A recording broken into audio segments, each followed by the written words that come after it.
সকাল সকাল বের হলাম নদী থেকে জল নিতে। তাও কত রোদ উঠে এলো, কি গরমটাই না পড়লো, আর পারা যাচ্ছে না। শিগগিরই পা চালিয়ে যাই। কে রে রূপা, কাল গিন্নিমার বাড়িতে কাজে যাসনি কেন?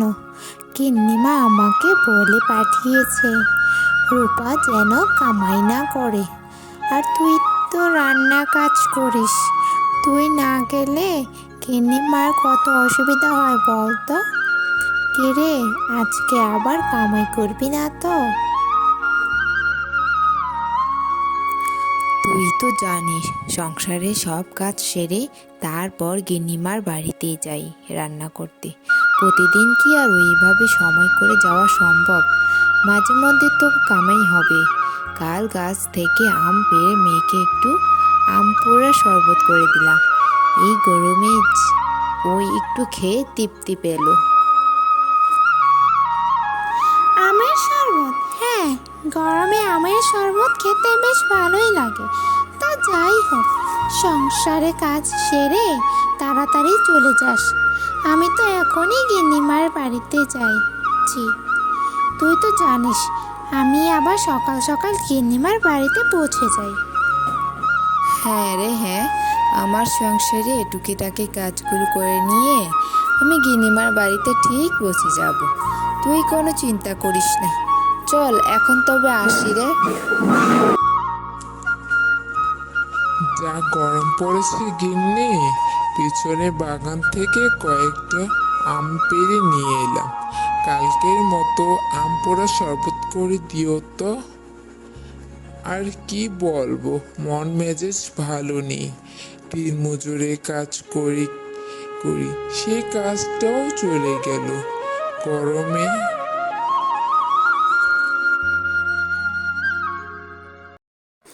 কি করা যাবে বলো তো, গরমেও তো কেউ কাজে নিচ্ছে না। তুমি তো রাজমিস্ত্রি কাজ করো, এই গরমে কেউ আর কাজে নিচ্ছে না।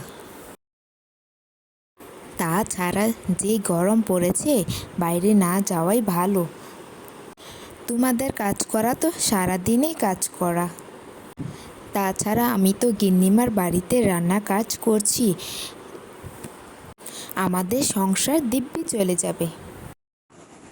সে তুমি যা বলো গিন্নি, ঘরে থাকতে আর ভালো লাগছে না। মালিকও তো কাজ দিচ্ছে না, আর দিবেই বা কিভাবে? মালিকই তো কাজ পাচ্ছে না। আচ্ছা শোনো, আমি ভাত রান্না করে দিয়েছি, মিমিকেও খাইয়ে দিয়েছি, আমিও খেয়েছি।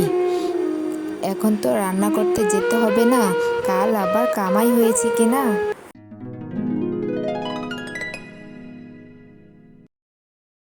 এই যে নবাব নন্দিনী, কালকে কি জন্যে কামাই করলি হ্যাঁ? বলি, তোকে কি মুখ দেখে আমি মাইনা দেব? মাস গেলে তো আর মাইনে কাটা যায় না, তো থেকে থেকে তোদের এ অভ্যাস হয়ে গেছে। কি করব গিন্নিমা, যে রোদ গরম পড়েছে, বাইরে তো বের হয়ে যাচ্ছে না। তাছাড়া সংসারে কাজ আমাকেই তো একা হাতে সারতে হয়। তুই যদি এভাবে প্রতিদিন কামাই করিস, তাহলে কি আমি রোজ রোজ রান্না করে খাবো নাকি? কিন্তু আর যা করেছিস করেছিস, আর কিন্তু কামাই করবি না। আচ্ছা ঠিক আছে ঠিক আছে, আর কামাই হবে না। তো এখন বলুন কি রান্না করব। আজ তুই দেশি মুরগি ঝোল রান্না করবি, আর শিং মাছের ঝোল রান্না করবি, তাতেই চলবে। চম্পা যে বলল গিন্নিমার মন নাকি অনেক বড়, তা তো দেখতেই পাচ্ছি কেমন বড়।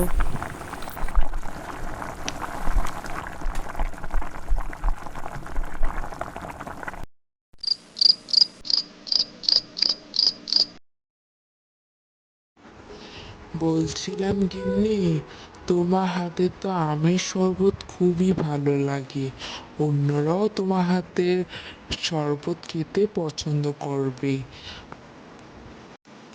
এই গ্রামে আমাদের আম গাছ ছাড়া তো আর কোনো আম গাছ নেই। তাহলে তো তুমি আমের শরবত বিক্রি করতে পারো। তা তুমি ঠিক বলেছ, কিন্তু টাকা কোথায় পাবো? তুমি গিন্নিমার কাছে যাও, গিয়ে বলো তোমাকে 3,000 টাকা দিতে। ওনার তো অনেক টাকা আছে, দেখো গিয়ে কি বলে তিনি। এসিটা নষ্ট হয়ে গেছে, তাই অনেক গরম লাগছে। তুই আজ বেশি মশলা দিয়ে রান্না করবি না। মাছ এনেছে, তুই ওই মাছটা ভালো করে রান্না করে দিবি আমাকে। আচ্ছা ঠিক আছে গিন্নিমা, আপনাকে আমি একটু আমপোড়া শরবত বানিয়ে দিই। না না, আমি ওসব খাবো না। একটু খেয়ে দেখেন না, কেমন খেতে লাগলো গিন্নিমা? হ্যাঁ হ্যাঁ, ভালোই লেগেছে। তাহলে একটা কথা বলতাম, হ্যাঁ বল দেখি। আমাকে কি 3,000 টাকা দিতে পারবেন? আপনি প্রতি মাসে মাইনে থেকে কেটে নিয়েন। না না, আমার কাছে এখন কোনো টাকা নেই, তোকে কোনো টাকা দিতে পারবো না আমি। দিলে তো ভালো হতো, দেখেন না দিতে পারেন কি না। না না, পারবো না।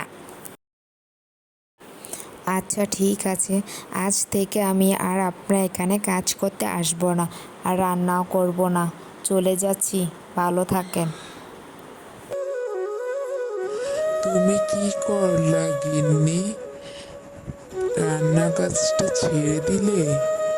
আমার তো কোনো কাজ নেই, তোমার কাজ ছিল, তাই দিয়ে সংসার চলতো। এখন কিভাবে চলবো আমরা?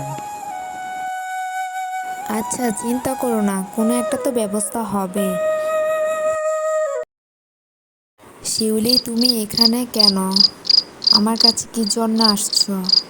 তুমি যে গিন্নিমার কাছে গিয়েছো, তখন আমি দেখেছি। আমার অনেক খারাপ লেগেছে তোমার জন্য। তুমি যে আমার জন্য কি উপকারটা করলে, তোমাকে বলে বোঝাতে পারবো না আমি। তোমাকে উপকার করতে পারলে আমার ভালো লাগবে।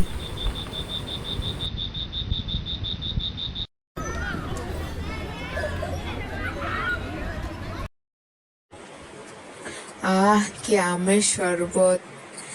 এটাই তো আমাদের জন্য দরকার ছিল। যা গরম পড়েছে, রাস্তাঘাটে বের হয়ে যাচ্ছে না।